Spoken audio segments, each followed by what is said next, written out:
Ikiwa nyumbani kwako unaishi na dada wa kazi au kijana wa kazi, basi ujumbe huu ni kwa ajili yako. Mungu amenipa msukumo maalum niweze kusema jambo hili.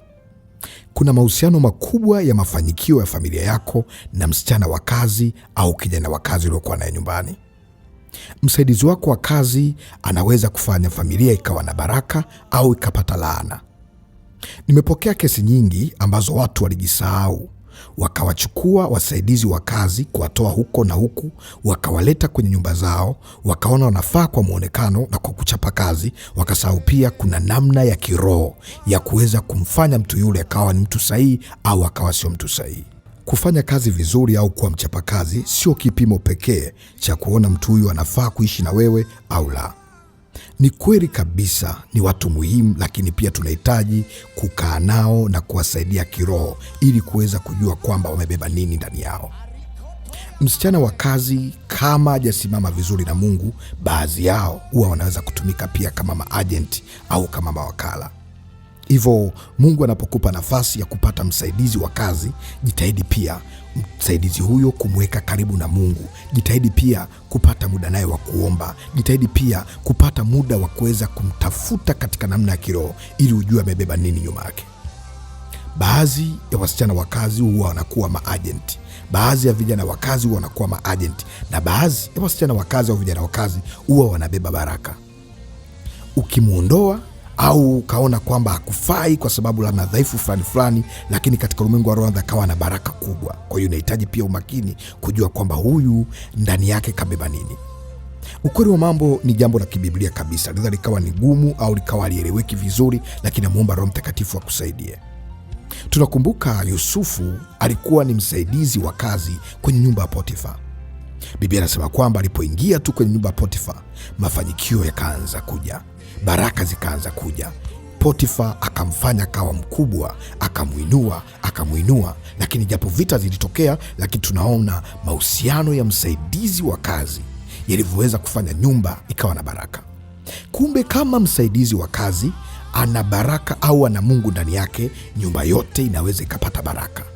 Vivyo hivyo vice versa, ni kwamba kama msaidizi wa kazi akawa amebeba miungu yao, madhabahu zao, uchawi wao, basi nyumba yote inaweza ikajikuta imeingia kwenye matatizo makubwa. Ndiyo, inawezekana familia ikapata baraka au ikapata matatizo kupitia msaidizi wa kazi.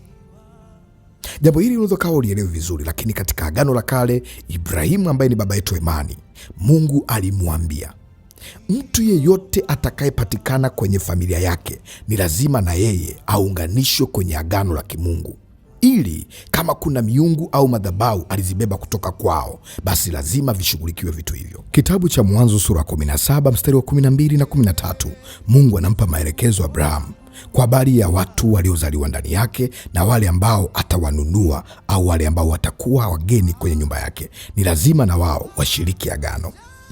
Maandiko matakatifu yanaonyesha wazi ya kwamba kuna umuhimu wa kufanya msaidizi wako wa kazi au mtu ambaye amekuja kwenye nyumba yako na yeye kuwa sehemu ya agano la kimungu kwenye familia. Nini cha kufanya? Unapopata msichana au kijana, haijalishi umempata kwa dalali, haijalishi umempata kwenye mazingira gani, amesema nini, pata muda pia wa kumwombea, pata pia muda wa kuomba naye.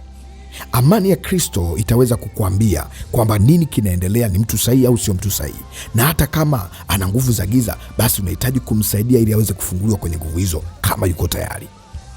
Kuna baadhi ya wasichana wa kazi wanaweza kawa na nguvu za giza, lakini wanajua nini ambacho wamekuja kukifanya. Kwao wamebeba vitu vya kwao, wamebeba maagano ya kwao, wanakuja kuleta uharibifu kwenye familia. Ukweli wa mambo, wasaidizi wetu wa kazi ndio wanakaa na watoto wetu kwa muda mrefu kuliko sisi, kwa sababu ya majukumu ya hapa na pale. Unapopata nafasi ya kumwamini msichana wa kazi au kijana wa kazi abaki kwenye nyumba yako, awe na uhuru na nyumba yako, haitoshi peke yake kumwamini pasipo kuingia katika maombi au kujiaminisha kwa amani ya Kristo au amani ya kimungu. Unapohitaji kupata msaidizi wa kazi nyumbani kwako, pata muda pia wa kuomba. Kuna watu wamejikuta wanabadilisha wasichana wa kazi kila itwapo leo kwa sababu wanapata watu ambao sio sahihi. Wanapata watu ambao wamekuja wamebeba vitu vyao ambavyo sio sahihi. Jitahidi kupata muda wa kuomba. Mungu, naomba uniongoze, ni yupi ambaye ni sahihi, ni yupi ambaye sio sahihi. Kama sio sahihi, Mungu naomba uweke sababisho lolote asije kwenye maisha yangu, asije kwenye nyumba yangu. Kuna baadhi ya watu ambao tunawaleta watusaidie kazi, wanageuka na kufanya uharibifu na watu wa familia, wanageuka na kufanya zinaa kwenye familia, wanageuka na kuingiza roho za uzinifu, kuingiza roho za giza, kuingiza roho za ushoga, kuingiza roho za ulawiti na vitu vingine ambavyo ni chukizo mbele za Mungu. Tunahitaji kufahamu ya kwamba shetani yupo kazini. Nilipokea kesi moja, msaidizi wa kazi akawa anasagana na mtoto mdogo. Hili niumiza sana. Mungu akanipa msukumo kwamba tunahitaji kupata elimu ya kuomba na kumwomba Mungu atuongoze kupata watu wanaotusaidia nyumbani. Mtu anayekusaidia nyumbani anaweza kuleta baraka na anaweza kuleta laana au mikosi. Jaribu kuangalia kila msichana wa kazi au kijana wa kazi ukiwa naye, kuna aina ya maisha yanakuwepo kwenye familia. Huyu anaweza kafanya maisha akawa namna hii, huyu anaweza kafanya maisha akawa namna hii. Jitahidi usimpe uhuru wa kupitiliza, mweke karibu na Mungu, mfanye Mungu kwake kwa kipaumbele, mpe nafasi ya kumtumikia Mungu, mpe nafasi ya kumwabudu Mungu. Hii itakusaidia kufanya nyumba yako iwe na msingi ulio imara. Namwomba Mungu aweze kukuelewesha hili jambo, kwa sababu ni jambo la kibiblia kabisa kabisa, na Mungu aweze kusaidia uweze kuelewa siri hizi ninazokuambia. Utawezaje kuvuka hapo? Unahitaji kumwalika Mungu. Biblia inasema kwenye Yoshua 24 mstari wa 15, mimi na nyumba yangu tutamtumikia Bwana. Kumbe kuna mahusiano ya nyumba na utumishi wetu mbele za Bwana. Nami namwomba Mungu akusaidie. Uwe una msichana wa kazi, una kijana wa kazi, awe ni mtu mzima, awe ni mdogo, jitahidi kuangalia katika ulimwengu wa roho ni mtu namna gani. Unasema mtumishi, nitajuaje? Pata muda wa kuomba. Kama unaona huwezi kuomba, jitahidi kumruhusu au kumpeleka kwenye imani yako aweze kufanyiwa ibada, aweze kufanyiwa maombi. Mwambie tu, mtumishi wa Mungu, huyu ni mtu ambaye nimemleta aje aishi na mimi pale nyumbani, naomba utusaidie kuomba, tuombe, omba na sisi, ili kama kuna nguvu ya giza lazima italiakti tu pale, lazima itaonekana. Na kama nimekwambia ana nguvu za giza, yuko tayari kusaidiwa, usimuache. Wakati mwingine vitu vizuri vinajificha ndani ya vitu vinavyoonekana vibaya. Usimuache kwa sababu ya pengine na mapepo, pengine na vitu gani. Pata muda wa kumpa aendelee kufunguliwa. Jitahidi kuishi maisha ya ibada hapo nyumbani. Hii itawasaidia nyumba kuwa na amani, nyumba kuwa na furaha. Hawa watu wanaweza kubeba baraka, hawa watu wanaweza kubeba furaha, hawa watu wanaweza kubeba ushindi. Mfanye kuwa sehemu ya familia yako, usimfanye kuwa mtumwa. Kama ni mtu mzuri Mungu amekupa, mtunze, mlee vizuri, furahi naye, msimtumikishe kama mtu ambaye hafai, msimuondolee thamani. Nimekwambia kuna wale ambao wamebeba baraka, akiondoka kuna baraka zinaondoka, akiondoka kuna baraka zinaondoka. Ni maombi yangu Mungu akusaidie. Ni maombi yangu Mungu akufunulie siri hii. Ni maombi yangu Mungu akupe ufunuo huu uweze kunielewa nazungumza kuhusiana na nini. Ni maombi yangu Mungu akusaidie katika jina la Yesu. Mungu akusaidie, Mungu akutetee, Mungu akusaidie. Mwanzo 24:12, mtumwa wa Abrahamu, mfanyakazi wa Abrahamu wa kiume, akasema, Bwana Mungu wa bwana wangu Abrahamu, unifanyie kufanyikiwa leo, ukamfanyie fadhili bwana wangu. Ni kwa nini? Kwa sababu aliishi naye vizuri, na kuna mahali alimwapisha. Abrahamu alimwapisha mfanyakazi wake ili aweze kujua kama ataweza kutunza siri za familia, kiapo cha familia na yale ambayo anamtuma kama ataenda kuyafanya. Soma kitabu cha Mwanzo sura 24 mstari wa 2 hadi ule wa 4. Utaona mtumwa huyu aliapishwa na Abrahamu. Na wewe unaweza kumwapisha kwa maombi huyo mtendakazi wako, huyo msaidizi wako, ili aweze kubeba siri za familia, aweze kuyabeba mambo ya familia. Kuna wasaidizi tunakuwa nao, wanachukua mambo ya ndani wanayapeleka nje, wanachukua aibu za ndani wazipeleka nje. Siku anaondoka hapo, anaondoka na package ya madhaifu, na kwa sababu anafahamiana na baadhi ya watu kwenye mtaa, anakuja kuwapelekea maneno ambayo hayafai, maneno ambayo ni ya uongo, maneno ambayo ya kutengeneza.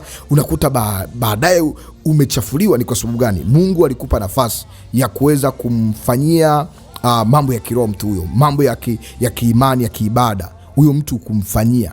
Na mimi nakwambia leo, kama kuna msichana uko naye anapenda kumwabudu Mungu, anapenda kumpa Mungu ibada, usimzuie, mpe nafasi ya mwabudu Mungu, mpe nafasi ya mtumikie Mungu, muombee, fanyeni ibada kwenye familia. Hii itaboresha familia na itaboresha amani ya familia.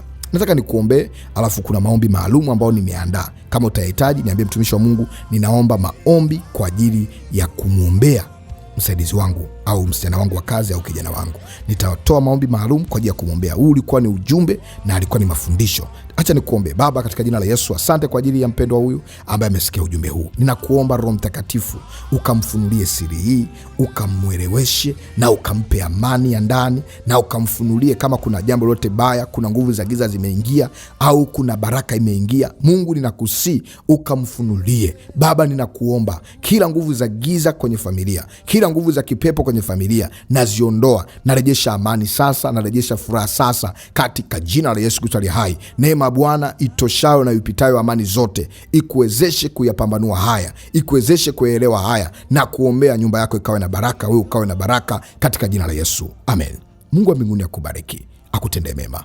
Naitwa mwombezi Pastor Godwin Ndelwa kutoka Dar es Salaam, Mbezi, Malamba Mawili. Na hakika ujumbe huu umekubariki na kuinua imani yako. Basi unasikia kusindikiza ujumbe huu kwa sadaka yako ya hiari kwa moyo wa kupenda. Unasema, mtumishi wa Mungu, umenipa kitu kipya, nasikia kuachilia sadaka yangu kusindikiza ujumbe huu kwa imani. Karibu kwa namba 0743913291. Unahitaji kupata mwendelezo wa kipindi hiki, nitafute kwa namba hizo zinazoonekana kwenye skrini yako, au 0682422779. Hizo zinaonekana kwenye skrini yako hapo chini. Unaweza kaandika hapo, kaniambia, mtumishi wa Mungu, naomba maombi kwa ajili ya kumwombea pengine ni binti wa kazi au kijana wa kazi, na mimi nitakupatia maombi hayo au link hiyo, au nitakwambia unayapata wapi. Mungu akubariki, akutendee mema. Mitandao yote ya kijamii andika Maombi ni Dawa au Maombi Tiba. Umebarikiwa. Unanifuata kwa njia ya YouTube, bonyeza alama kusubscribe. Unanifuata kwa njia ya TikTok, bonyeza alama ya kufollow, na kwa Facebook bonyeza alama pia ya kunifollow, ili uwe mmoja kati ya wanafamilia wa Maombi ni Dawa. Mungu wa mbinguni akubariki, akutendee mema. Nitafurahi kama ukiweka comment yako, nini umejifunza, nini ambacho Mungu amekusemesha. Mungu akubariki, akutendee mema. Uwe na wakati mzuri.